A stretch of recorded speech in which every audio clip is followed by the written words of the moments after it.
রেস্টুরেন্টে গিয়ে হাজার হাজার টাকা খরচ না করে আমরা যদি বাসায় বসেই রেস্টুরেন্টের মতো খাবার তৈরি করতে পারি, তাহলে আমাদের টাকার সময় দুইটাই বেঁচে গেল, আর তার সাথে মজাদার কিছু খাওয়া হয়ে গেল বাসায় বসে। তো চলেন আজকে বাসায় বসেই রেস্টুরেন্ট স্টাইলে চাউমিন তৈরি করে ফেলি। চাউমিন তৈরি করার জন্য বাজারে যে একটু মোটা টাইপের নুডলসটা পাওয়া যায়, সেটা এখানে ব্যবহার করতে হবে। এটা সব দোকানেই এখন অ্যাভেলেবেল কিনতে পাওয়া যায়, আপনারা চাইলে যে কোনো দোকান থেকে এটা নিতে পারেন। তো প্রথমে আমি নুডলসটা এখানে সেদ্ধ করে নেব। আমি এখানে পানির সাথে সামান্য লবণ আর সামান্য একটু তেল ব্যবহার করেছি, এতে করে নুডলসটা সেদ্ধ হওয়ার পরে যাতে একটার সাথে আরেকটা লেগে না যায়।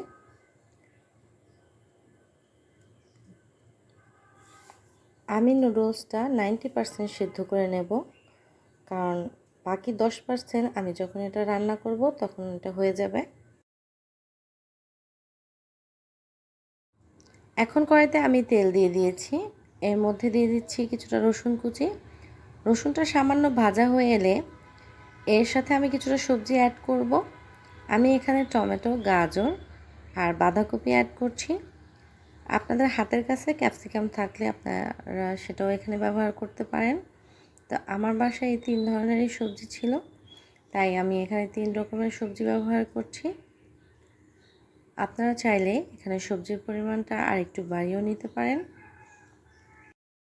এখন আমি উপর থেকে দিয়ে দিচ্ছি কিছুটা কাঁচামরিচ। এখন সব কিছু একসাথে আমি খুব ভালোভাবে ভেজে নিব।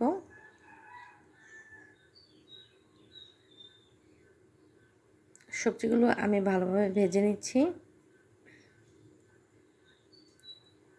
সবজিটা সামান্য ভাজা হয়ে গেলে আমি উপর থেকে সামান্য পরিমাণ লবণ দিয়ে দেব। এখানে আমি সামান্য লবণ এখানে অ্যাড করছি।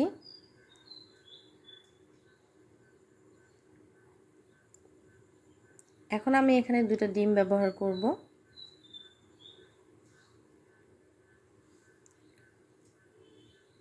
এভাবে সবজিগুলো একটু সাইড করে আমি ডিম 2টা সুন্দর করে এখানে ভেজে নেব। এখন এটা আমি সবজির সাথে মিশিয়ে নিচ্ছি। এটা একটু সময় নিয়ে সুন্দর করে ভাজতে হবে।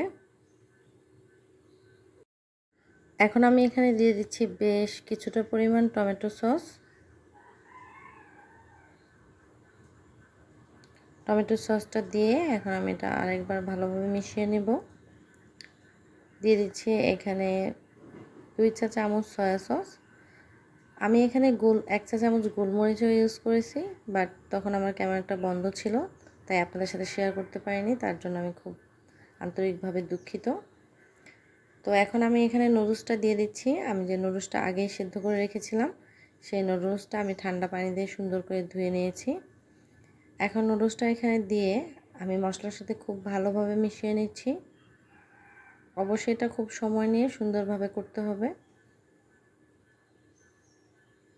আমার রান্না প্রায় শেষের দিকে। এখন আমি উপর থেকে কিছুটা ধনিয়া পাতা কুচি দিয়ে দিচ্ছি। ধনিয়া পাতা কুচি দেওয়ার পরে এটা আমি আরেকবার ভালোভাবে মিশিয়ে নেব। দর্শক, আজকে আমার রেসিপিটি আপনাদের কাছে কেমন লাগলো তা অবশ্যই কমেন্ট করে জানাতে পারেন। ভালো লাগলে একটি লাইক দিবেন, আর এরকম সহজ ও মজাদার রেসিপি পেতে আমার পেজটি ফলো দিয়ে রাখতে পারেন। আজকের মতো বিদায় নিচ্ছি, সবাই ভালো থাকবেন। আল্লাহ হাফেজ।